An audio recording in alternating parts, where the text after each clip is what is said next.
Stay ready is the name of the game around risk mitigation and insurance and wills. Kind of a topic, like it's not exciting, and yet it actually is exciting. Because if you stay ready in those areas, you won't get any nasty, I'm going to call them surprises, but surprises are supposed to be a good thing.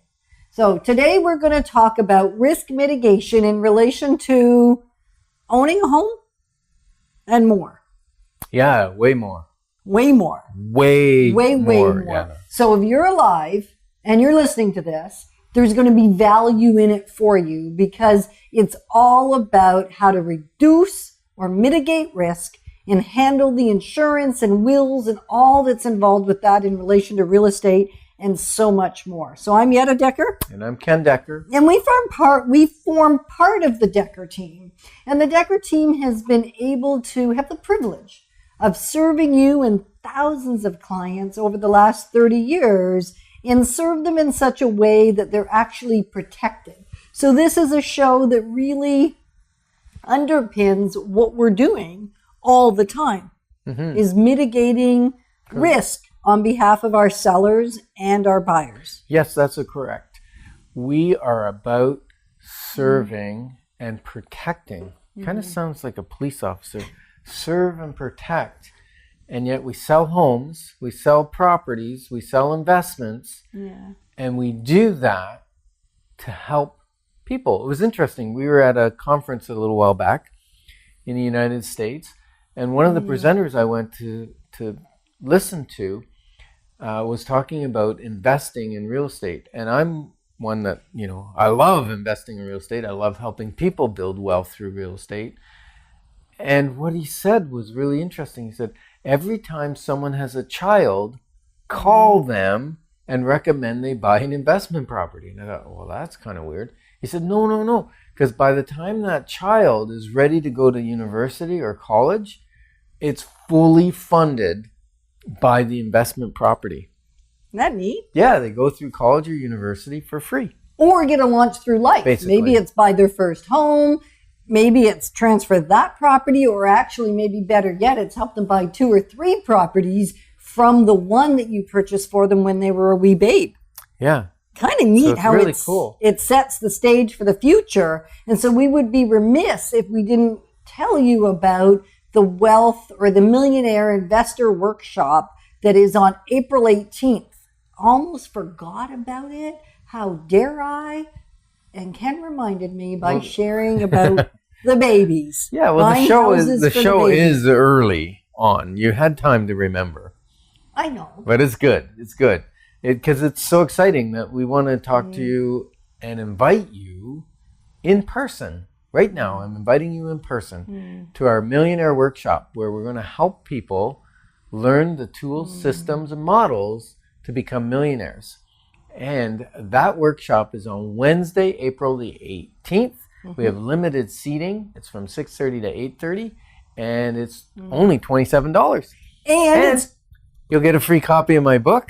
And it's for the whole family for $27. Yeah, it's not per ticket. It's per family, $27. It's the best bargain, I think, in a long, long time.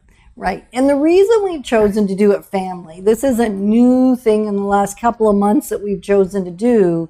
And that is because we have found that when only 1 or 2 of the people in the family, even older teen kids, if they don't buy into the idea of what mom and dad want to do, or one partner doesn't buy into what the other partner wants to do, it's full of obstacles. And I don't know about you, but I wanted my children to learn the items in this book and be able to create wealth for their family and not have the, what I call, dis-ease.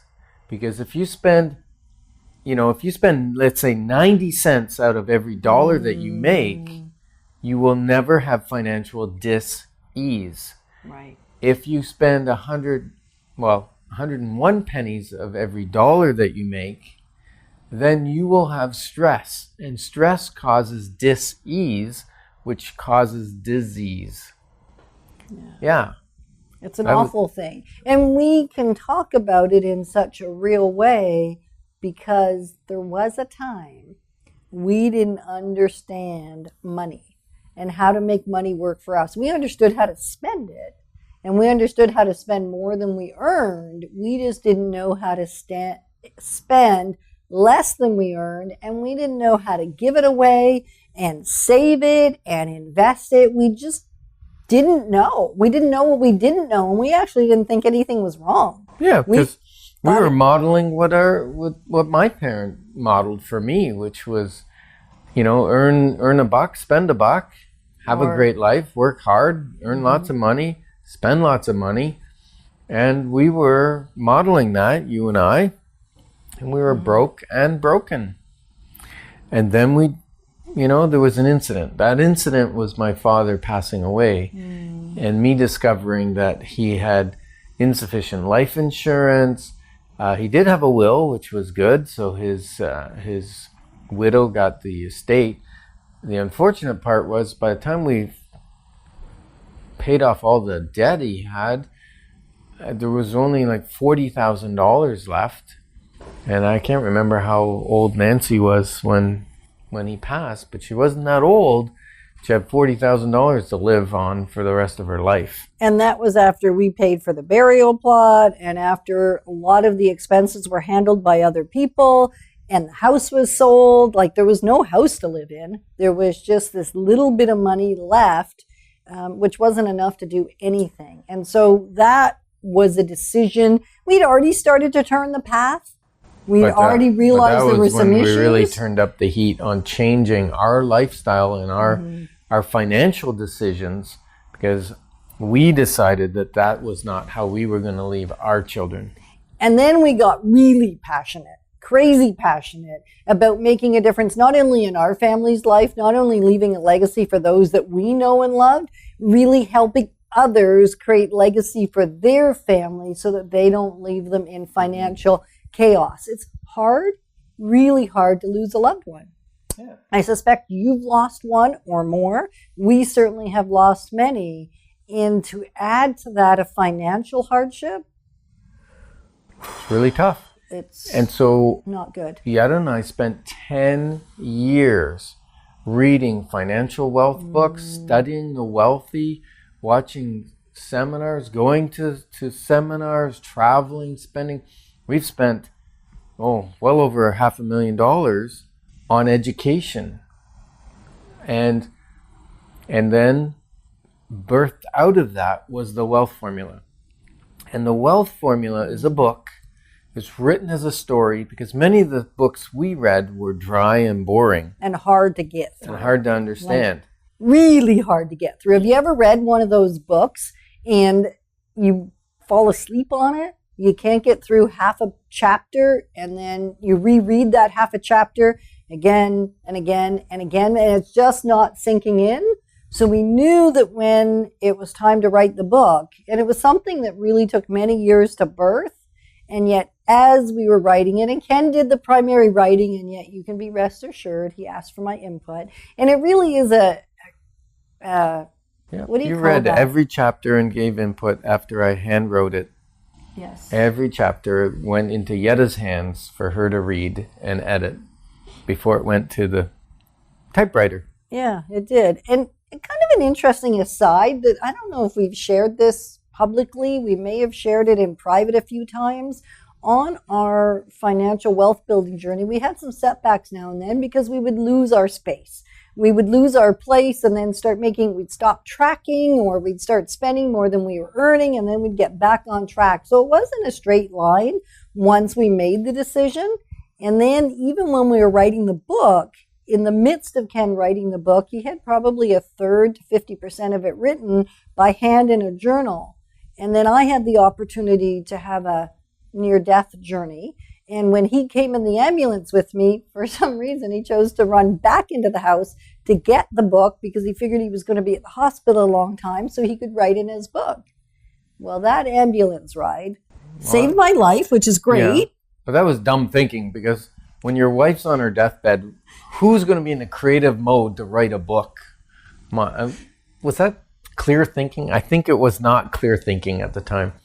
And I jumped out of the ambulance as we got to the hospital and left the journal in the ambulance which, by the way, was quarantined because of, you had a foreign, what they thought might have been a foreign disease. It turned out it was cerebral malaria from a mosquito, but they had no idea what it was. So they came in hazmat suits and everything, and I couldn't ride in the front of the ambulance because I might contaminate the driver. So the other guy left his suit on and he was in the back. So I had to go in the back. Of course, anything you leave behind, they're not going to keep it. They burn it because it might have contaminants on it, right? So I had to start the book all over again. And my lovely wife said that it would be better because of it. And I think she was right. It's a great book. It's a love story. It's easy to read. And it ties you in emotionally to the decisions that the couple make. And most people have said, I can see myself in there somewhere. And what happens is, because it's an easy read, it's a couple hundred pages, most people read it in a weekend. They go, that's the fastest I've ever read a self-help book. Or a financial guide. Which is really fun. It's fun to hear. And then what's really fun to hear is that it changes lives because people make different financial decisions. I had a lady call me once and she goes, well, I put this money away. Now my shingles need replacing and I've got an emergency fund of $10,000. The roof is $7,000 to re-shingle. Should I take it out of the emergency fund? And I said, oh my goodness, that's so wonderful. Yes, take it out of the emergency fund and then start building your emergency fund again. And it was so fun to hear. And that came out of reading the book and putting into practice what was there. And I want to apologize for a moment because if you're watching this, you'll notice that I was laughing when I was talking about almost dying. And that actually isn't really congruent with what was going on, except the reason I can laugh is because I have no memory of it. So it was actually kind of, the only thing I remember was a near-death experience, which was joyful and harmonious and serene and quite exciting and wonderful all in itself. And yet it's not reflective of what everybody else in our family experienced. So if you're watching, or you could hear me smiling when it's incongruent with what we were talking about, I apologize. If you know somebody that's been close to death or you've experienced somebody dying, there's nothing fun about it. And for me, I can't remember anything. So it really was an opportunity to live again. Yes. Yeah, I know. So I apologize. No, it's great. For you people that are listening on CHRI, I'm sorry she had to apologize and you had no idea what she's apologizing for. At any rate, this is a great chance to talk about mentorship versus coaching. And I just recently learned the distinction, which was kind of neat. And coaching is someone that has the ability to hold you accountable to something. And they have skills in coaching. And they maybe have never done what you're attempting to do or what you're doing. And when mentorship is when someone is helping you, assisting you in knowledge-based and accountability. It's like coaching, except mentorship is when that person has done before exactly what you want to do. So if you want a financial coach, you might want to ask them, have they gone from where you are to where you want to go? And if they haven't, they may not be the best coach for you. You want a mentorship with someone that's gone the path before you. If you're climbing Mount Everest, you want to go with someone that's gone to the peak before, right? Yeah, I Not think someone so. that read it in a book how to get there. That's probably true. Or that knows how to ask the quite right questions to help you get there. You probably want somebody that has the life experience as well as the book knowledge. And that's really what we've spent the last 30 years, making some really great decisions and making some not great decisions. And so now we have the opportunity to not only help ourselves and our family and those we already know to make great decisions moving forward financially, we get the privilege of helping those that we haven't met yet.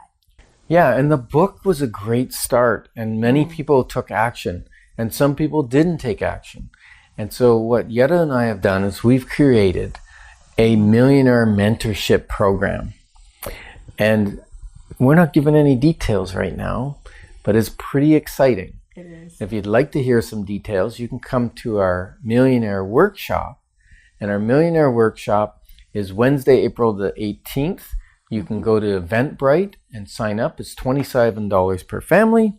Right. And away we go. So we should give some content. I've got some great content I've been dying to talk about, even though it's kind of could be a Debbie Downer. Well, you just finished saying dying to talk about. Like, Yeah, it's because that's actually like really wills, funny. living wills. Right. Based on the topic. That was a Freudian slip, I think. So let's talk about wills for a second. Many people don't have a will. It only costs maybe $500 to $1,000 to get a will. If you have anybody that's depending on you, anyone that you love that will have to handle your estate if you meet your demise, if you go to see the Lord, leaving the people behind organized is super important. So a great will, a living will, and a living will basically is like a power of attorney for health. So if you're incapacitated, they make medical decisions on your behalf. So you want to make sure that there's someone that loves you. Loves you a lot. And power of attorney for property is you put that in someone's name who you really, really, really trust, because that power of attorney allows them to sell property, liquidate things on your behalf. Right. And so that's another important piece. And generally a lawyer will do all three for that $500 to $1,000 kind of range. So really worth doing. Now, I think it's important also we talk about the difference between life insurance and mortgage insurance. Such a big difference. And so often people will think, well, if I have insurance on my mortgage, I'm good. I don't need life insurance. Well, it might be the other way around. If you have adequate life insurance, you may not need mortgage insurance, because the cost of mortgage insurance actually remains the same during the life of the mortgage, and yet the value of that insurance is going down because as you owe less on the property, there's less insurance. So you're usually further ahead to simply get term life insurance in the amount that you want as it relates to the mortgage and greater. And then, of course, the additional life insurance. So a great life insurance person can help you figure out what is overinsurance, what's underinsurance, what's the right amount insurance for you. Has a lot to do with what your liabilities are as well as what your dependents are. And just figuring that out. Number of children, age of children, all of that. And yet it's important because we've watched way too many people that we adore, that we've met around the world that don't have that in order. And then it becomes traumatic on so many levels. First, obviously, saying goodbye to somebody you didn't anticipate would go is awful. And then if there's no insurance to handle what needs to be handled at the time, and then no insurance for dependents, if there are any, it's just not good. So often we would recommend just life insurance, not mortgage insurance, but make sure that there's enough to act as mortgage insurance. Yeah, so the problem with mortgage insurance, like you said, is it's going down in value, but the payments remaining the same. So as you get near the end of the amortization period, you may have a mortgage of a couple thousand or $1,000 and you're still paying a couple $100 a month for that insurance, which now is ridiculously expensive. Whereas that term insurance is going to stay the same amount of insurance all the way through. Right. The other thing to know about mortgage insurance is sometimes they don't do a pre-qualification. Right. So for some people that have a medical issue that says, I can't get term and life insurance, or I can't get, then sometimes mortgage insurance is their best bet. So it's a case-by-case study. Make sure you know what you're doing, and make sure if you are ineligible to insurance that you do get mortgage insurance if they offer it without a medical. And that's something we can help you navigate what the best options are. We are real estate salespeople or real estate brokers, actually. And yet our experience is so much more diverse than that because of our own journeys and because of all the folks that we've been able to help navigate through this entire journey. So if you're looking for sort of an overall checklist of what things to think about, you'll absolutely want to attend the Millionaire Workshop. And it doesn't mean you want to make $1 million. It just means you want to have your money work for you rather than work for money only. Yes. I mean, yeah. So we're talking about mitigation of risk. So when you're purchasing a property, one of the things that your lawyer will probably highly recommend or might require you to buy is title insurance. Right. Now, title insurance ensures that you get good title of the property, and it can have some remediation. It might have a financial remediation. It might have an agreement with a neighbor because your garage is a little too far over. Or it might be, we had one case where a septic system was reinstalled because the septic system was actually on the neighbor's property. And so they had to build a new septic system for this client. So title insurance is important and is relatively inexpensive and is paid once, and it insures you for as long as you own the property. Right. And it's usually like under $1,000. Yeah. And title insurance is something that has been around for over a decade now, and yet it didn't always exist in the time that we've been in the industry. And so surveys were much more required for lenders. Yeah. For lenders. They were like the be all and the end all. And now most of the time, unless you're putting in a pool and you can't figure out your property lines, or unless you want to change what you're doing around the outsides of the property, a survey is not as required. We ask for whatever the seller has in their possession, and often there's really not much in their possession. There may be an old sketch or there may be nothing. Now, on file, there often is something, and yet not easily accessible. So as long as there's title insurance, for most cases, that's actually replacing almost, even though they have slightly different purposes, they're not as vital today as they were when I started in the industry 30 years ago. Yeah. And now we're going to talk about property insurance, because all these insurances and wills and things, a lot of times our parents didn't talk to us about them or why they had them. And so, or why they didn't. Or why they didn't have them. And so it's up to us to figure out that journey. Now, property insurance, it's important that you know that there's a couple levels. One is liability. Liability is if someone gets injured on your property or you damage someone's property.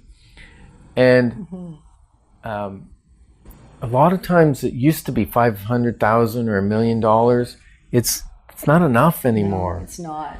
If someone gets seriously injured on your property and can't work for the rest of their life, there may be $1 million, $2 million in lawsuits. So I would say $2 million is kind of the minimum I would have on a liability policy now.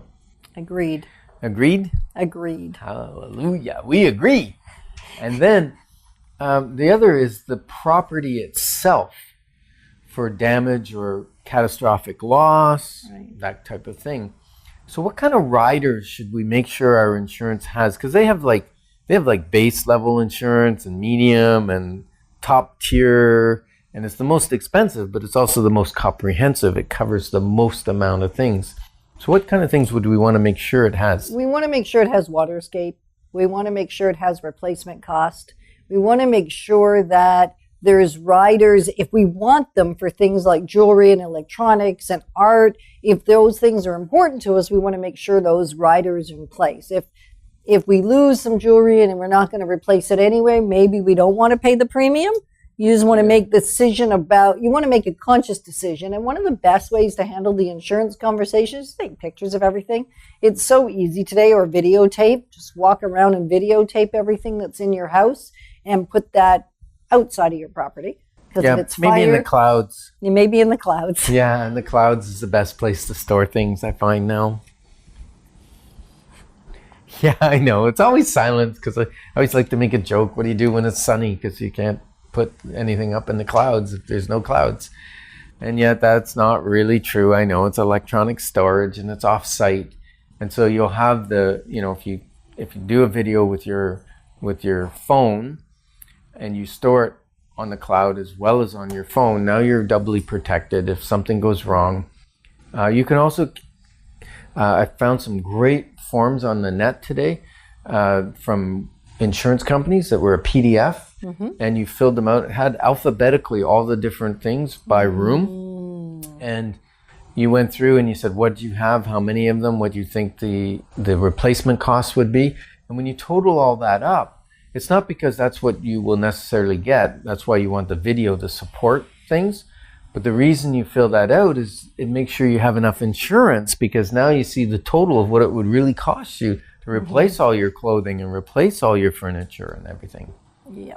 And then there's renter's insurance or landlord and tenant insurance, two different things. Let's touch on those because they're it's very important. If you're a tenant, you want to have tenant insurance. If you're a landlord, you want to make sure before you allow them in the property that you see proof that they actually have tenant insurance. That's very, very important. And then also, if you have a tenant, whether it's you're renting out one room in your house or you're renting a suite or you put a basement suite in, you better notify your insurance, because that's considered a material change. Or you installed an in-ground pool and you didn't tell them. Now, if someone had an accident in the pool, you may not be covered because they didn't even know you had a pool, and they're not insuring you at that level. So it's very, very important that if anything changes, that you contact your insurance company. Now, some people say contact them by email so that you get a response, a written response, so it's not just a phone call. Typically, I'm pretty good. I call them. They say, yes, we'll update your policy. They usually send me out a new policy change form that says, hey, we've added this person, because we added a tenant beside our house, and I needed to let them know, because if that tenant got injured and they didn't know we had a tenant in our principal residence, that'd be a problem. There would be a problem. So you don't want no to create insurance. Right. So this is all about risk mitigation. It's a vital subject. It's one of those that, do we want to talk about it? Well, you know what I've learned?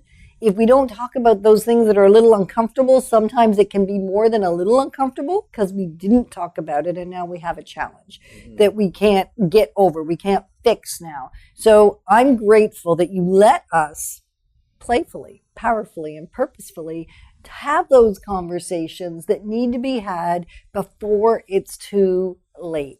And share this. Get this in the hands of those that you know that aren't comfortable talking about these things. Just get them to log on to our YouTube channel, Decker Team YouTube, and find this particular video on risk mitigation. There's so many others that cover every aspect in relation to living. Really, it's not just about houses. It's just about living. Yes. If you're sitting there thinking, oh, I need to get a will, or I should get some insurance, or anything like that, and you just go, I don't have a clue who to call, and I'm worried they may not represent me well or whatever, call us. We're happy to refer life insurance people to you, home insurance people to you, lawyers to create your wills. Anything you need, contact us, and if we have a connection, we'll make the connection with you. Give us a shout, 613-860-4663.